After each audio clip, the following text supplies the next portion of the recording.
Unspoiled Network podcast.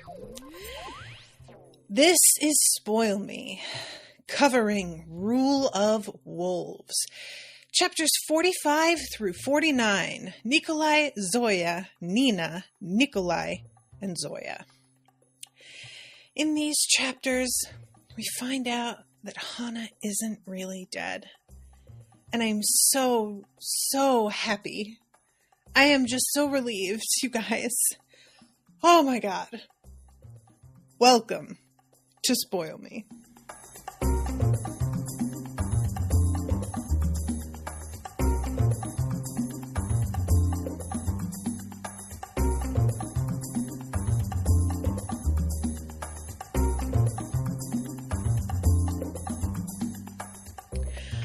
Welcome to the show, everyone. I am Natasha. Thank you very much to Joanna for commissioning this episode. Joanna, I am going to probably get in touch with you separately on this, but in case you are in the chat, I didn't realize how many more episodes were booked for Rule of Wolves. And I don't see another book in the Grisha series out there unless the Saints book counts, because I've been sort of seeing that as a sort of anthology of interest, but not necessarily something that's coverable, if that makes sense. So I am really curious what you were intending me to cover after this, and get in touch, because I'm game, but I just don't know what it is. I also saw that there was a graphic novel out there that's a prequel, so I don't know, maybe it's that. But I just wanted to ask.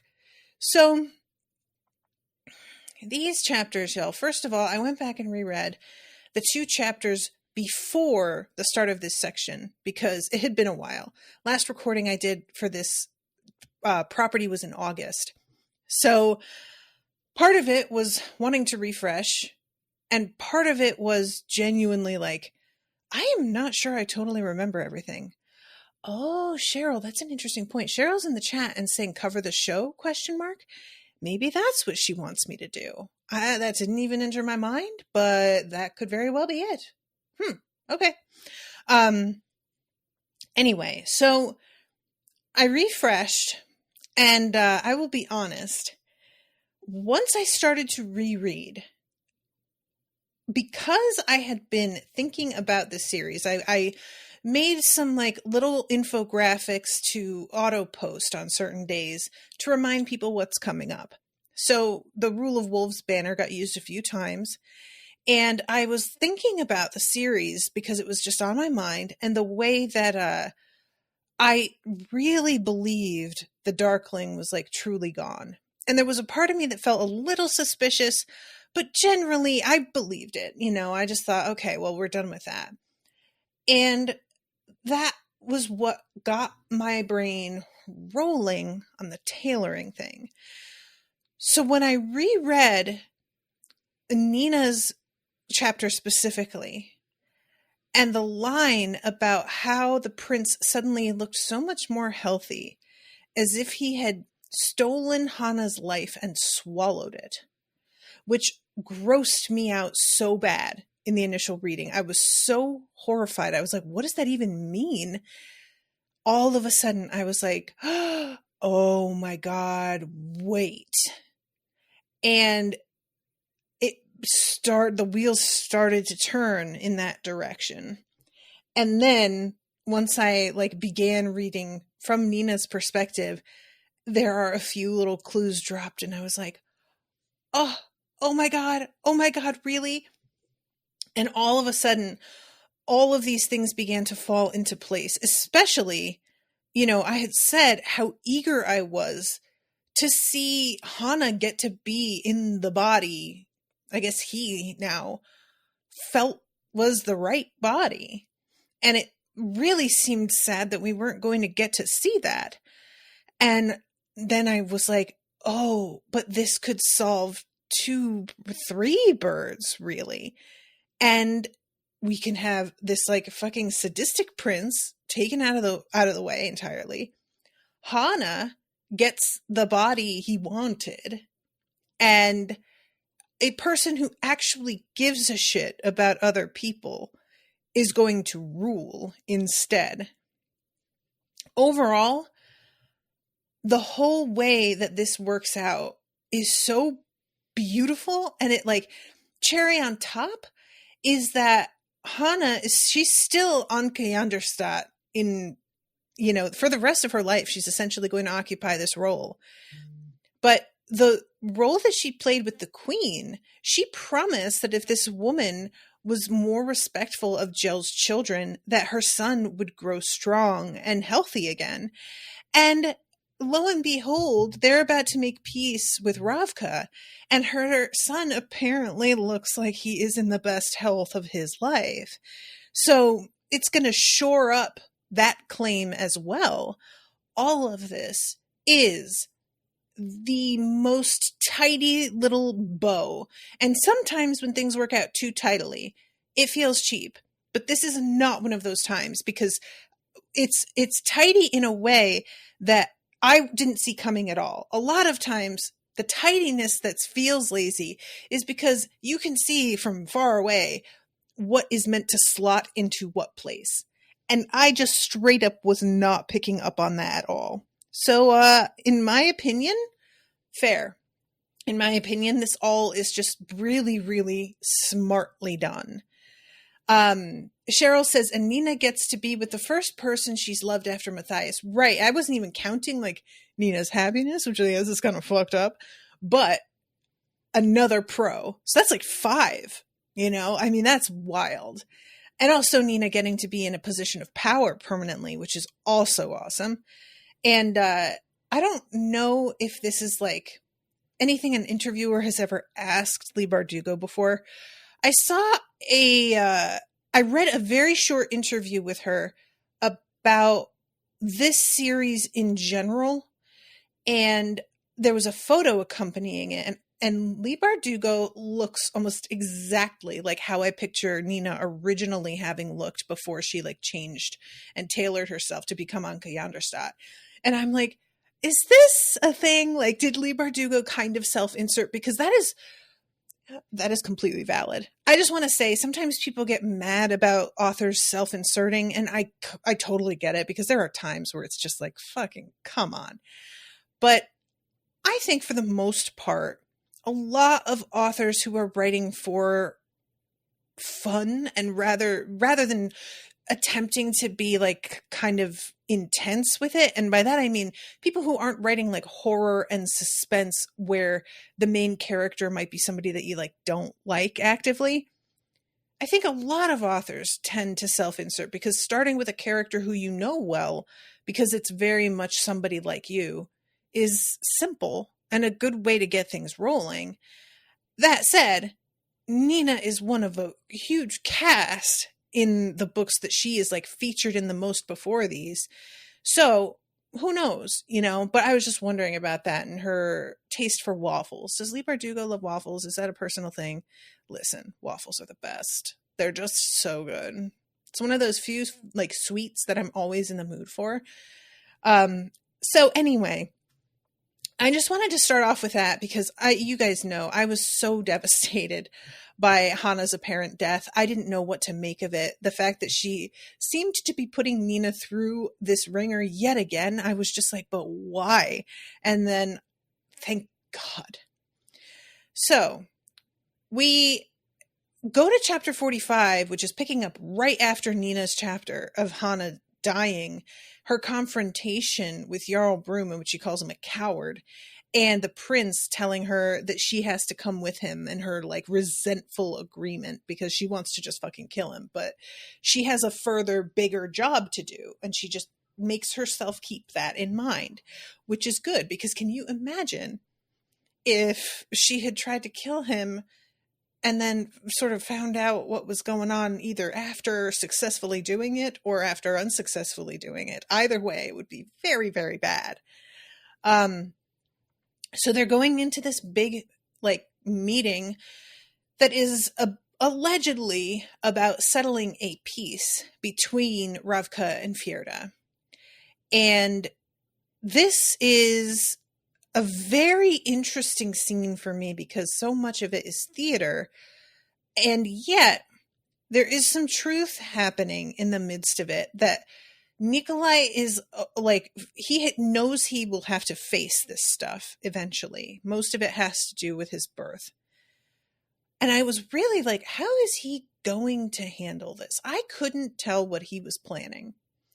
And there's this moment here where he sees that his parents are flanking Demidov, and he's just like, oh, this sucks. Like, I know that my parents are garbage, and one of them actually isn't even one of my parents, but I really just hate knowing they are willing to this publicly be opposed to me.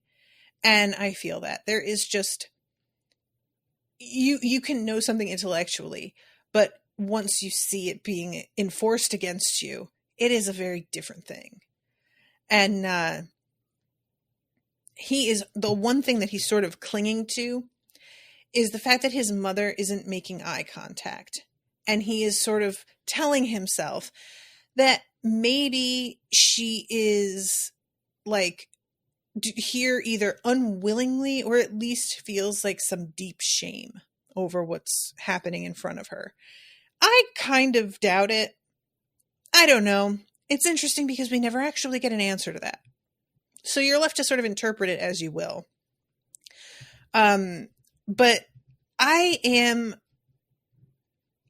really like this, the fact that this isn't really laid to rest makes me think, combined with the way this book ends, obviously, there is a whole lot more of this story to tell.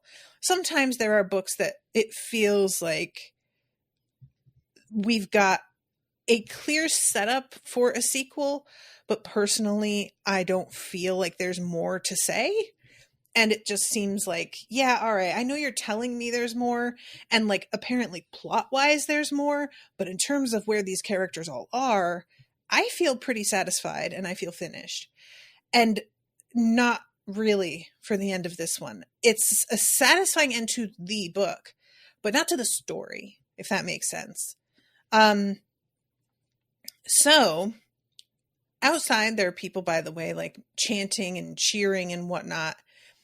And Nikolai steps up and just says to Broom, the concessions that you're proposing for this piece are completely absurd, which I think is on purpose because you are not interested in peace. And Broom is like, yeah, why would we be interested in peace? You guys are acting like, wow, we won and we've got this in the bag.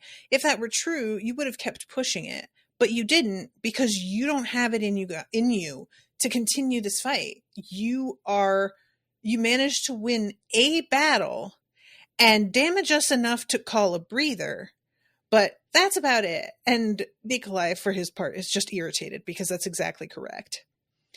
And he then throws in Nikolai's face about him having that demon inside him, and also makes some comments about Zoya. And he calls her the Storm Witch or whatever abomination she has become. No one should have such power. I'll wager the same thing was said of the first man who held a gun in his hand. A murmur rose from the benches. To Nikolai's hopeful ears it sounded approving.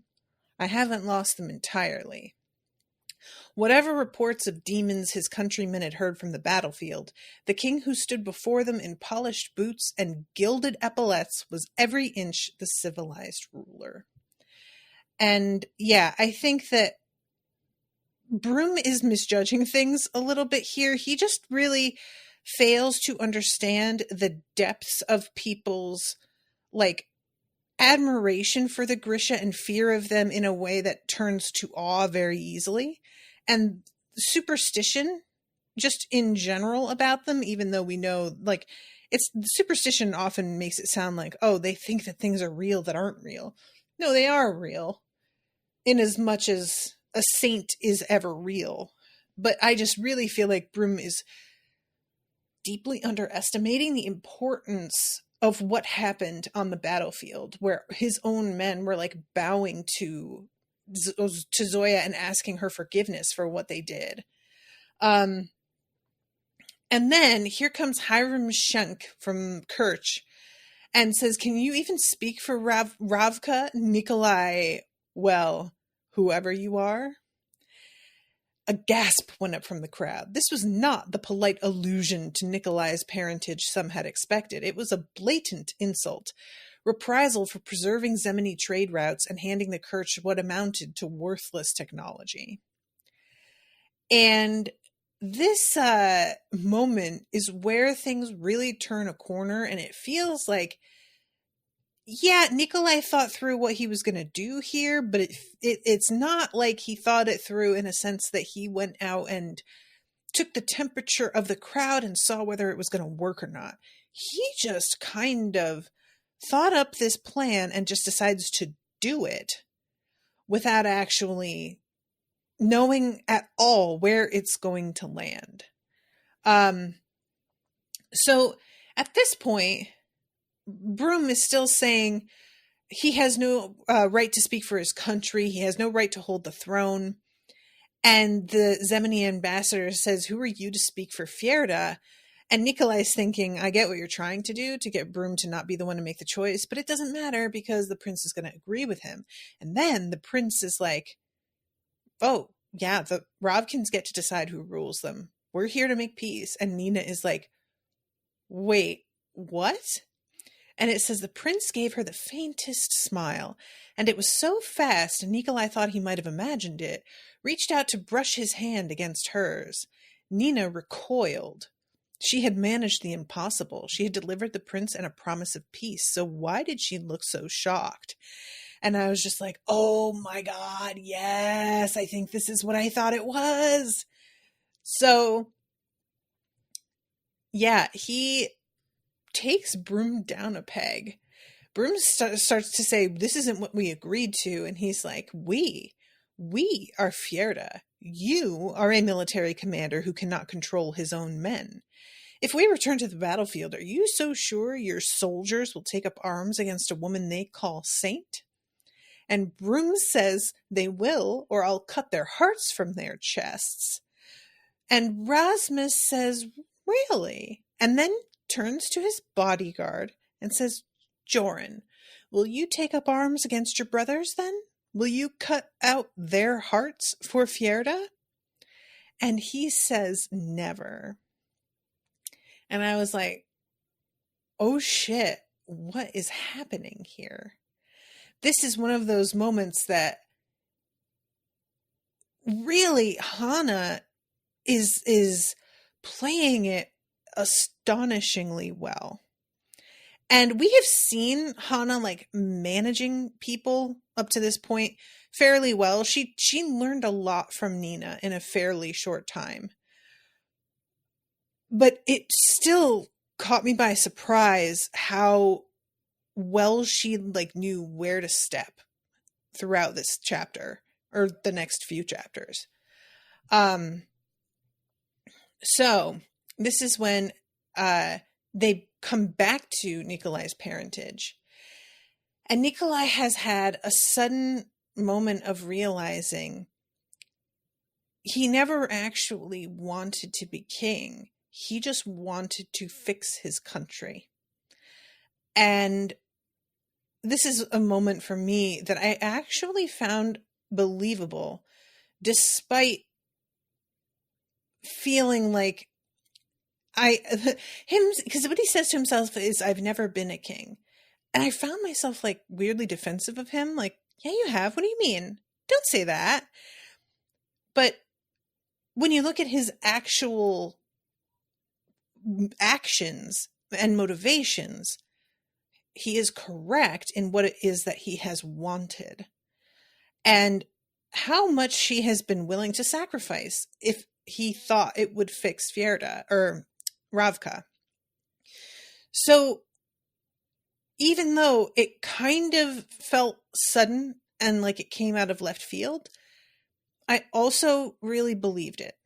What he does here is essentially say, "You're right, I'm not a Lantsov, and I'm glad, because the Lantsovs fucking suck and ruined things.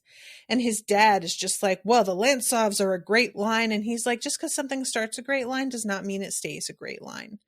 But no offense, the Lantsovs are the ones who completely ruined everything step by step and handed the entire kingdom over to the Darkling, and just like, it was frankly pitiful.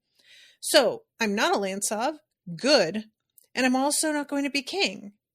And he finishes it with, I will kneel to only one ruler. I will see only one person crowned this day. The age of the Lantsovs is over. Let the Nazyalensky dynasty begin. All hail the Dragon Queen.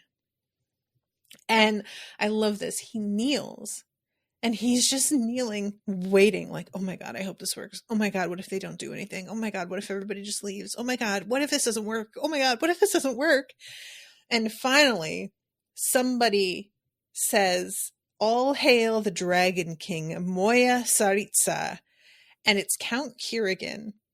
And this is not the first time that Kirigan, like, says something. Later on, Zoya's like, man, Nikolai is really going to have to give him, like, a medal or something. And then she stops and is like, I guess I'm giving the medals now. And Nikolai is aware not everybody's going to be on board with this.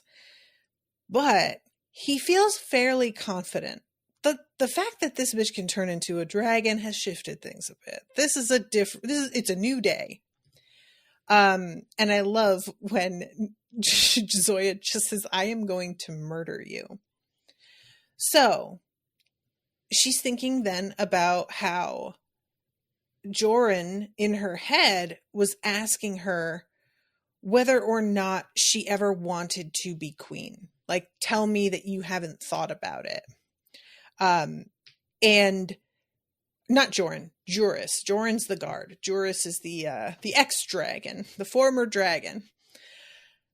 And I think at the time I was just like, I would love that, but I just don't see it happening. And it just didn't occur to me the extent to which the power she is displaying changes the game. But I buy it. So what she does is she stands before them all and says, I am a soldier. Will you have a soldier queen? I am a squalor, a Grisha. Will you have a Grisha queen? My father's name was Sumnabri, and I am his only daughter. Will you have a Suli queen? And I love this moment so much, you guys. Zoya didn't lower her chin. She met their gazes one by one as a murmur of consternation and confusion rose from the crowd. Some of them had probably had their servants chase Suli off their land, or maybe they'd hired them for their parties and never thought twice about them again. Others sent old clothes to Suli caravans and slept better that night, soothed by their show of generosity, while others praised the beauty of Suli women and children and patted themselves on the back for their open-mindedness. But maybe some of them knew they had Suli blood in their own families, and maybe a few would admit that the Suli had roamed this country before it had ever been called Ravka. And this just... I had forgotten what a big deal this would potentially be, and I am just really delighted that she decides to make this known here and now. It just feels very significant. So again, Count Kirigan steps in. Are the Suli not known for their far-seeing and resilience? I don't care where she's from. I will bow to the only queen who can take to the skies on black wings and put terror in our enemies' hearts. And there is a cheer that goes up, and she says, if this is the wish of the Ravkan people, I will serve my country in whatever way I can. Which later on, Nikolai is like, it was an interesting answer you gave, because it didn't actually sound like you said, yes, I will be queen. And she's still struggling with it. Eventually, she is crowned, but it takes a little while for her to really wrap her head around what's happening here. And then, of course, here comes the fucking priest. And he essentially is like, oh, really? You guys are going to follow this woman? How do we know her power is even holy? There is a blight that has been striking Ravka, and she and her power come to their peak while that's happening, and you think that's a coincidence? And all of a sudden, here comes the fucking Darkling. I wasn't ready for him to like enter and handle himself the way he does here at all. I still find it a little wild that he is allowed to like walk forward and get as close to the priest as he is with nobody doing anything to stop him. And I guess it's just everyone's aware of the level of power he has held and just is too afraid of him, I guess.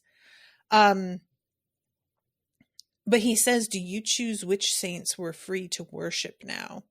And at first the operaette doesn't recognize him and is just like, well, who the fuck are you and why are you here? And all of a sudden the Darkling steps forward into the light and is just like, ooh, that's an interesting question. Names. I don't think we need to bother worrying about that. I've had too many of them. And all of a sudden the operaette recognizes him and is like, oh no. And the Darkling very rightfully points out, do you see this guy trying to talk about what Ravka can do while standing next to Fjerdans? He helped me depose the Lansov king and plunge this entire country into civil war. And now he's trying to stand here and challenge a saint. Everyone, and the apparat says something about how the old king was ill. These charges are nothing but lies. And the Darkling does something very interesting. We know Genya was poisoning the king. But because it's not well known how that went, he can put it on the priest, and it's not really possible for the king to gainsay this accusation without outing the fact that he was like consistently, systematically raping a woman.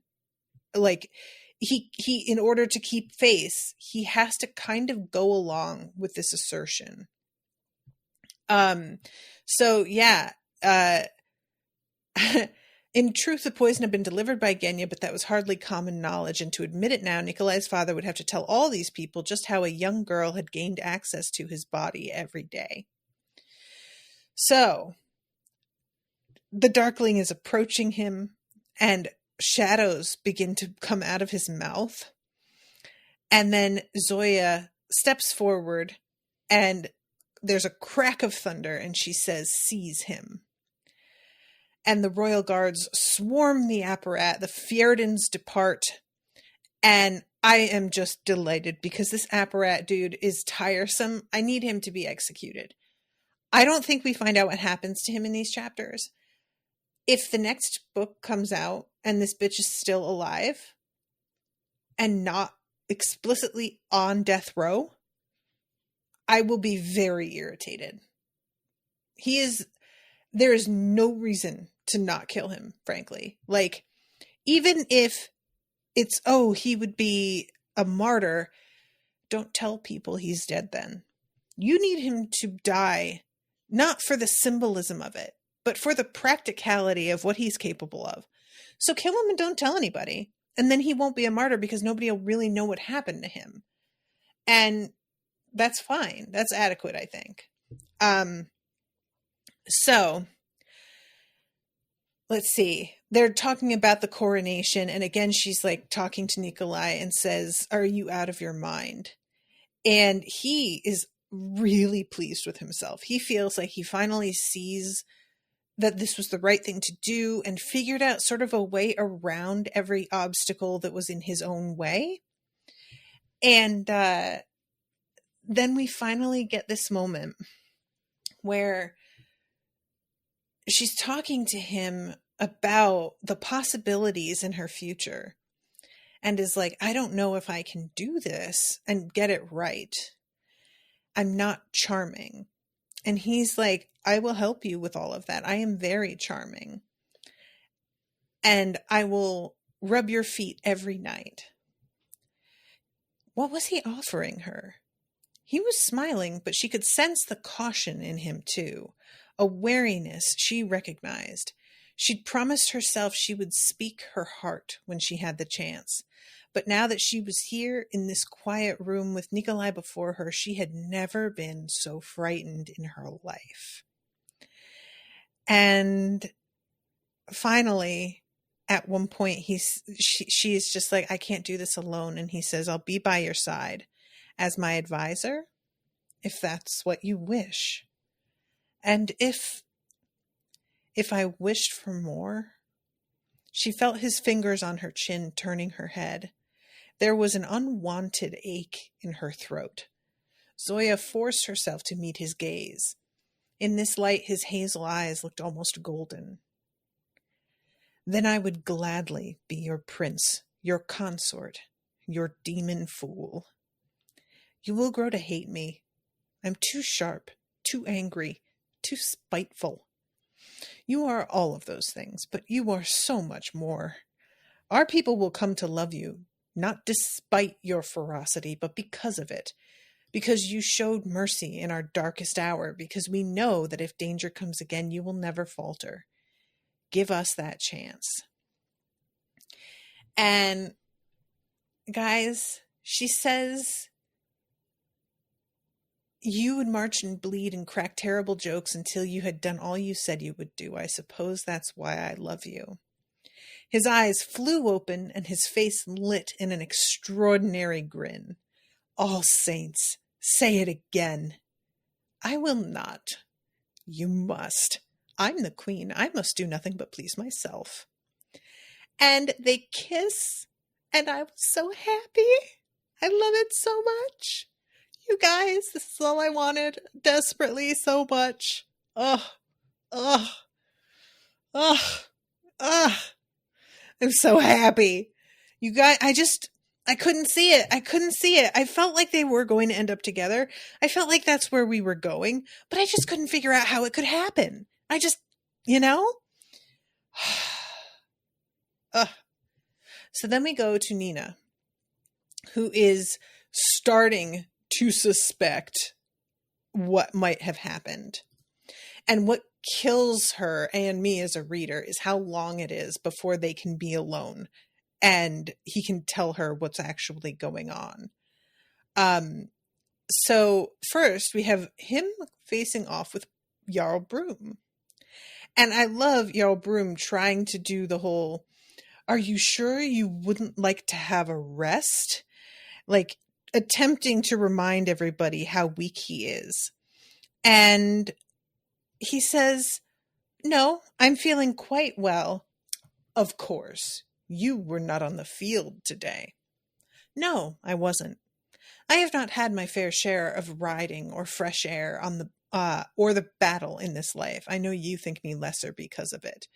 I never said you've said enough. You've called me weakling and whelp. Think. Remember that the men you once called loyal no longer wish to serve you. Your friend Redvin was found dead in the ruined East Tower. Your Druskilla are in shambles. Is this the time you want your honesty called into question? And Broom starts to be like, do you really think the Rovkins are going to keep this peace? And the prince says, I do. And even if they don't keep it, it's kind of none of your business anymore because you aren't part of this now. And there is something about just being like, not only do I believe in what I am standing for, but I am going to emphasize the fact that I don't actually have to defend my position to you because you're nobody now. God, that is satisfying. This is just one of those things. I have a terrible time wanting to prove that there is like a real reason for the choices I make, even if a person isn't worthy of me justifying myself to them. I will still fall into that trap. But sometimes the mark of really being secure and having your real power is being willing to be like, I am not engaging in this with you because you don't matter. And your opinion of what I'm doing doesn't matter. I don't have to prove anything to you. Who the fuck are you? That's good. It's a good moment. And also there's a little bit of a hint here about how perhaps the prince has been poisoned systemically to keep him sick, which Nina doesn't actually believe, but putting it forth as a even vague suspicion is really like part of what gets Broom to back off a little bit. And the prince says to his guards, take him to his cabin and keep him under guard, but be kind to him. He is what this country made him, which is a hell of a line. Broom pulls a fucking gun. I really want to know what he thought he was about to do. If he succeeded in shooting this prince, what was his next move going to be? Because if it were just the prince, if he were the only one left of his family, and Broom killed him, and then was like, I'm the ruler now, maybe. And I don't even really think that would work. But let's say. However, there is still a king and queen. They remain. So, how are you going to talk? Like, how are you planning to get out of this after shooting their son in front of a bunch of witnesses? Like, he just loses it. He just loses his goddamn mind is what happens here. And he, thank God, Joran takes him down with a couple of shots in the leg and arm. He doesn't kill him. And I love that the prince is just like, he isn't in his right mind. He lost his daughter today. And I was thinking, my God, it's true. I keep forgetting because Broom is acting so unmoved by it. I just forgot that, like, he saw a daughter get killed by this dude earlier. Or so everybody really seems to believe. And yet he was willing to go along because he thought they were on the same team. But now this dude is over here like, I killed your daughter and now I am going to undermine everything I was claiming to work toward with you in front of everybody without warning you. And I suddenly was like, okay, you know what? Maybe I get it. Maybe Broom really, like, there's a sort of understandable moment in here actually for him. So Broom is taken away. And then we have the final confrontation between Hannah and I say confrontation, it's more like an admission, a revelation, between Hannah and Nina. And it's so, what a relief, y'all. So she says the prince started drinking when those bells were destroyed, that weapon that they had made. And he thought it was amusing to give me a slap. And she starts to defend him, saying it was a small slap, and Nina's irritated. But she says it was. It was a test. I think he wanted to see how far he could go. He told me to strike him back just as he did with Joran. He dared me to hit him. He hit me again. He said we'd play this game whenever he pleased when we were husband and wife. Joran tried to stop him, but I panicked. I didn't mean to do it. I think I crushed his heart. I told Joran to run for help. I tried to heal the prince, but I knew he was dead. So she tailors him, and she mentions Joran really seemed to take his time. And it's unclear if he had a suspicion of what Hannah could do, or if he just thought maybe Rasmus isn't quite dead, and let me give her the chance to finish him off. It's unclear, but it seems like he is pretty much aware this isn't Prince Rasmus anymore. And he's just going to keep that shit to himself. So yeah, she she tailors her own body and tailors his body, chucks him out of a window, and is like, I didn't tailor that well. Like, I'm going to have to keep working on it so that I'm convincing enough. I'm enough to fool folks who only kind of know me from a distance, but I'm going to be around his parents soon. How do I fool them? And also, there are going to be like details about his childhood that they may bring up, and I won't know anything about them.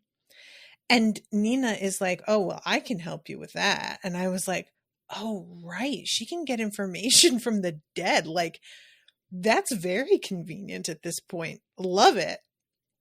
And Nina then asks, but you're going to be trapped in this body. And this is when Hana says, I'm not trapped. What if I told you there's a rightness in this body? That ever since I understood what tailoring could do, I haven't been able to stop thinking about what might be.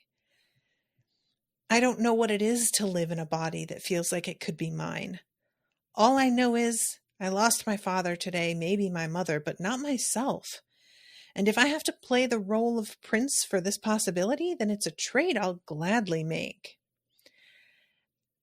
But it isn't a face I would have chosen. I don't want to be Rasmus. And Nina says, you aren't Rasmus, you're someone new, someone I can't wait to know. And I really, really liked that line. Just like, no, you're a whole other person. And this made me really, really happy. And when obviously Hana is like, well, I'm going to marry you, Nina is like, I'm a commoner. I don't think they're going to like that. And Hana is just like, I am just going to give you a lot of titles and a lot of land, and then I will do what the fuck I feel like doing. And I was like, yeah, I guess that would work. I mean, probably still people will have a problem with it, but I don't know. Like, I think because of Anka Janderstad's apparent success with helping heal him, according to the queen and how she would see this, the queen might be like, oh yeah, keep this like witch who can see the future or whatever as close as possible. I could see it actually being kind of a positive in her mind, but I don't know. And Nina is left sort of thinking about Matthias and what he would think of the position that she's in now, like going to be the queen of Fjerda potentially, and how outside of the realm of possibility this had seemed.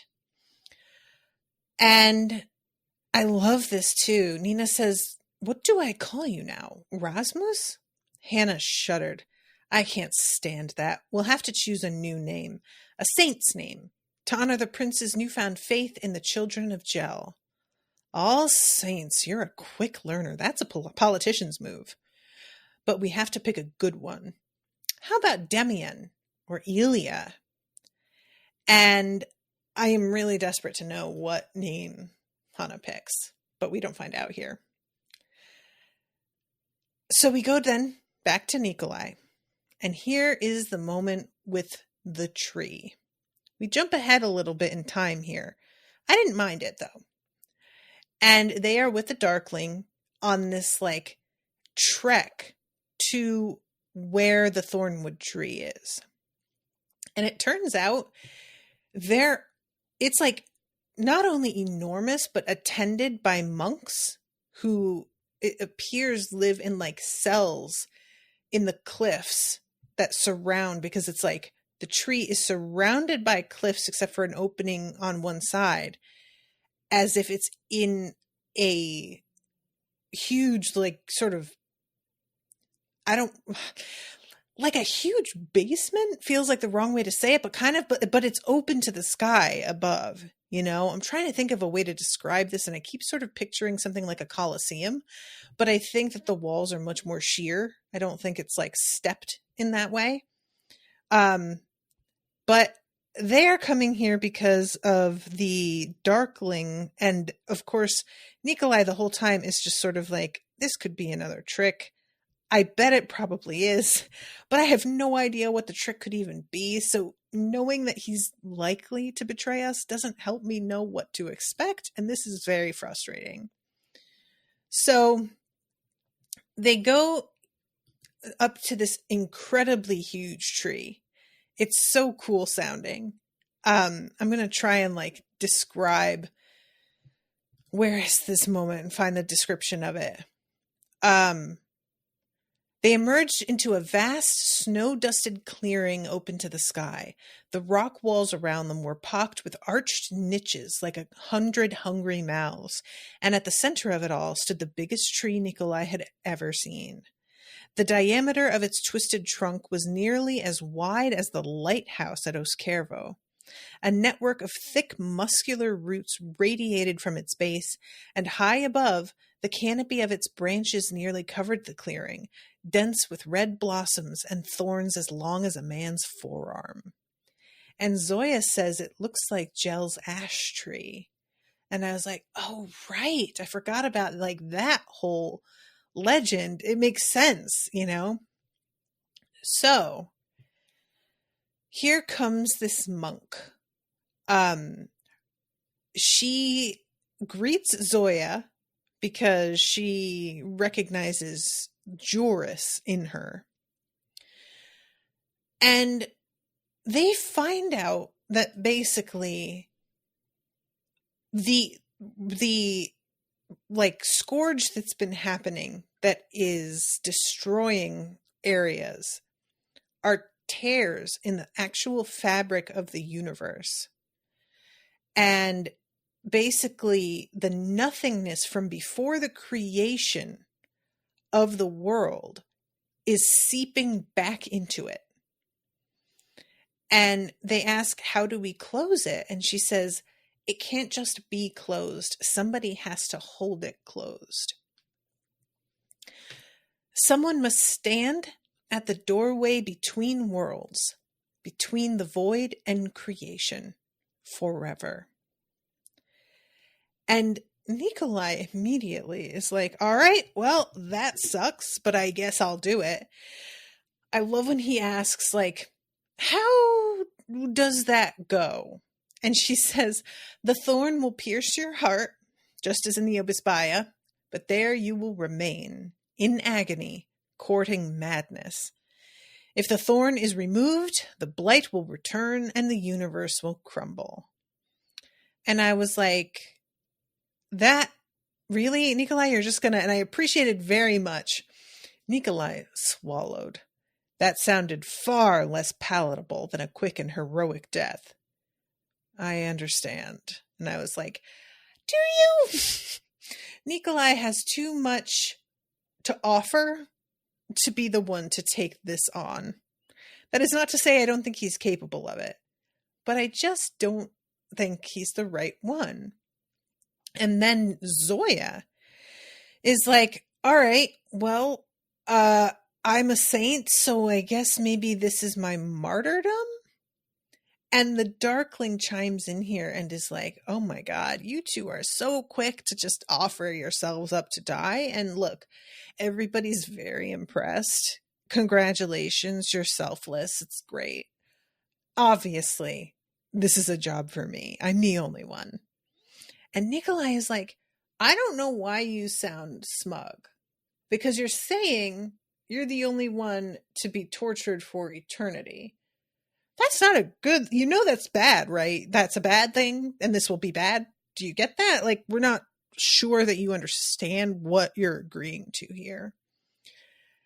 And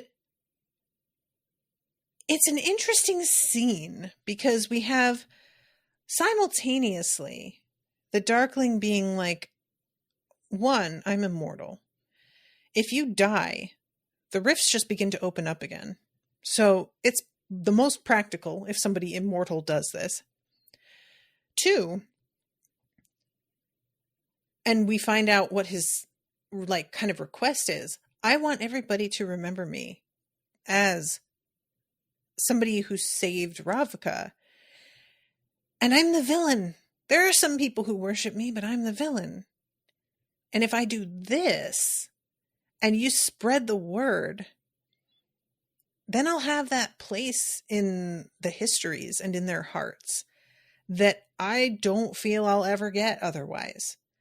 Which honestly is a really wild motivation. It's the kind of thing that like is so deeply ego driven that the fact that it comes around to kind of being selfless, but not really, it's wild how doing something that is like a massive sacrifice can still feel like it was done because you're just an arrogant snot who needs everybody to know how great you are. Like, you know what I mean? It's just, what an interesting character to be the one to take this on. And Genya, he says something to her about like, no forgiveness for me, little Genya. And Zoya is like, you better fucking watch your mouth. And Genya says, calm down, Zoya. I am going to deal with this. And she says, I forgive you for these scars. You didn't expect that, did you? I don't regret them. I found my way to who I was meant to be through the pain I endured, and I'm stronger for it. And he says, consider it my gift to you, which, ugh. And I really appreciated that her hands clenched. Like, yeah, it's one thing to say that, and it's another person to try and like, it's another thing for them to attempt to take credit somehow. And then she's like, but I can't forgive the rest of it. You were supposed to protect me and care about me, and you handed me over knowing exactly what was going to happen to me. And you keep on talking about how it was for the sake of Ravka, but Ravka is its people. I was its people. And you didn't care what happened to me. And he says, essentially, maybe you'll see that that's like eventually those kinds of choices aren't as easy as it sounds like. And while that's probably true, I like to think that nothing could turn Genya to a person who would be willing to make that kind of sacrifice. And eventually Zoya and Genya agree. All right, we're going to let him play the hero. We're going to let him do this. And he gets stabbed through the heart with this like thorn and pulled inside the tree. They can't hear him screaming anymore once he's in there. But Zoya can sense him. She can like reach through and feel him in there. And it winds up haunting her. She has like some pretty horrific nightmares about taking on what he has done and continuing to like deal out death and destruction, and just a feeling of like, this can't be the solution. We need to figure out another way to handle this because this can't be it. And so they leave this place and they leave him there. We go to the morning of Zoya's coronation, and it's her and Genya sitting together and enjoying breakfast like in a leisurely way while they prep for this. And I desperately want to see what this dress looks like. I want so much to like get the author sitting next to a designer and have them actually make it exactly as written. It's one thing if they do this in the show, it's one thing to see what it looks like based on what the show decides to do. But oftentimes they will just do whatever is beautiful, and they won't necessarily try and do it as is described. And this specifically is really what I want to see. Because it's like, dragon scale kind of themed. There's a lot of dragon stuff it's a very Targaryen-y feel by the end of this, the sigil that they have taken up and whatnot. Cheryl says, I'd like to see Kaz's face when he finds out his former crow/friend is a queen now. I feel like Kaz will be totally unsurprised. I think if you were going to be like, Kaz, what do you think Nina's doing? He would probably say something like, I don't know, did she fucking become a queen somewhere? Probably. Because she's just the type to do, like, I feel like he would be like, yep, that sounds right. But who knows? And if anything, him knowing, I have to imagine he'd try and make that work for him somehow. He would try and like call in a favor. So we have this like really sad moment here where Jenya is helping Zoya get into her gown. Zoya says something about the train being too long. And Jenya says, someone once told me the chapel demands a spectacle. Her tone was all mirth, but Zoya could see Jenya's sad smile in the mirror. She snagged her friend's hand. I wish he could be here with us. Jenya brushed a tear from her cheek as they stood together. David would have hated every minute of this, but I wish it too. And I was just like, oh.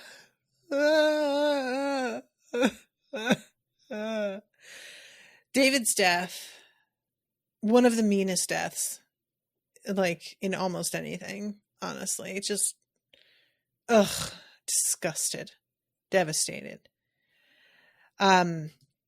So we have the actual ceremony, and then we have all of the like mingling that has to happen later.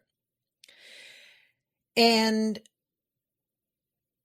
there is a moment where she's talking to Nina after, because Nina, as you know, part of Fjerda, they are here to like witness this whole thing.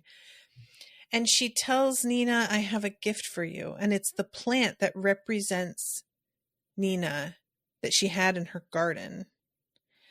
And the way it's written, I hope it will bloom for you, and I hope you bloom too. Zoya would miss the sight of the dahlias in the summer, but maybe they were meant for different soil. It's so sweet. And it's just, you know, it's so bittersweet. And Zoya, like, is closer to Nina than she likes to admit she is.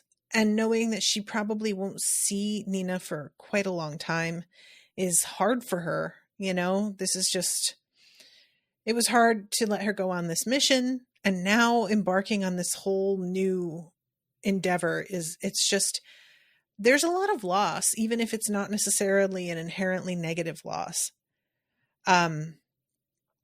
So yeah, she is amongst everybody. There's just like so many people to go and meet, conversation to be made. I really appreciated how much Nikolai has offered to like kind of be the buffer between Zoya and the people to a degree, but she does have to give folks face time nevertheless. It's just something that has to happen. And all of a sudden, here comes Nikolai with this very tiny Suli woman. And I genuinely, dudes, should have known who this was and did not at all. Her hair worn in a thick braid, she curtsied with a dancer's grace. Queen Zoya, it is an honor. Zoya studied her a moment, noted the glint of knives discreetly hidden in her pockets and beneath her embroidered vest. Could there have been a clearer signal? No, and yet I still didn't fucking get it. Captain Gaffa, she said quietly, making sure her voice didn't carry in the busy room. Inej grinned. You know my name. And I was like, oh my God! Oh my God, it's Inej. I just didn't see this coming. And essentially Inej is just like, yeah, I'm not worried about anybody finding me. If they find me, that's going to be their problem, to be perfectly honest. And she says that she has always wanted to come here and walk the paths of the Sun Saint. And Zoya offers to show her the little palace where she trained and everything. Yeah, I really, there is a moment here where she's looking at a woman with white hair and a shawl draped over it, and she says something like that Nikolai cuts off and just says, friends from the country. Now let me introduce you to my sister Linnea. Am I supposed to know who the woman with the white hair is? I don't know if this is like a reference to something I'm supposed to know, or if it's a hint of something that will be coming in the future. But I couldn't recall anything specific. And like, the coverage of these books has spanned quite some time. So, I'm not too hard on myself for forgetting certain things, but nevertheless. So this is when we have the conversation between Genya and Alina and Zoya, where they talk about the dreams that she's been having. Also, the fact that Zoya doesn't plan on getting married right away because she wants to use the potential of like marrying some other person to her benefit for a while first, because that's always like a prudent move. And I was like, that's very smart. But Genya is asking her like what happens in the dream. And she says, I have everything he wanted, the crown, the power. I'm the conqueror of cities, an empress, a killer. In her dreams, she stood on the prow of a ship with a beautiful city before her. She raised her hands, and the fold rushed forward in a black tide, drowning Novosibirsk. She woke each night bathed in sweat, hearing her aunt's screams. I'm not sure we can just leave him there, not if we want to rule justly, not if the future is meant to be better than the past. And what she says is, I think I was told a riddle.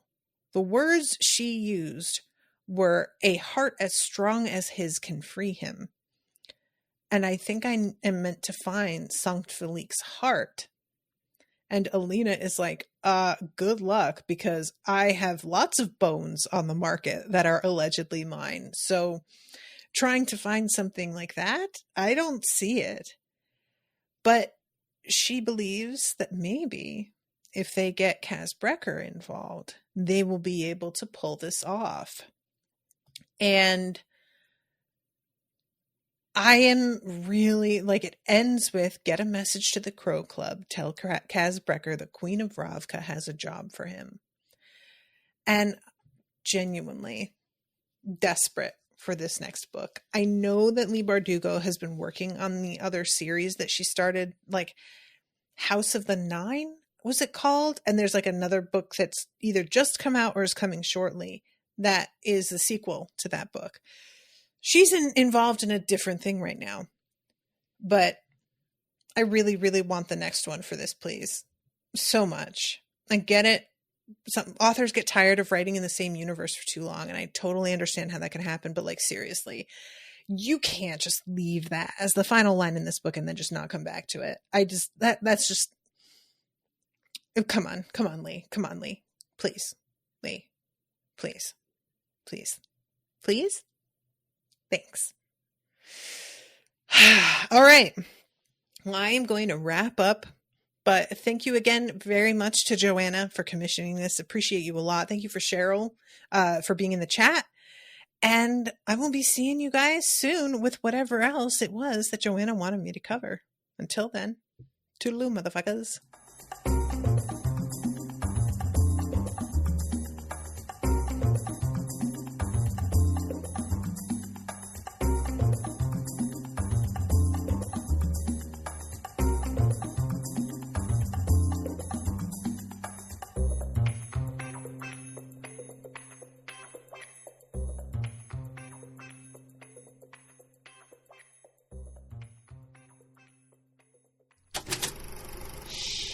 That was an Unspoiled Network podcast.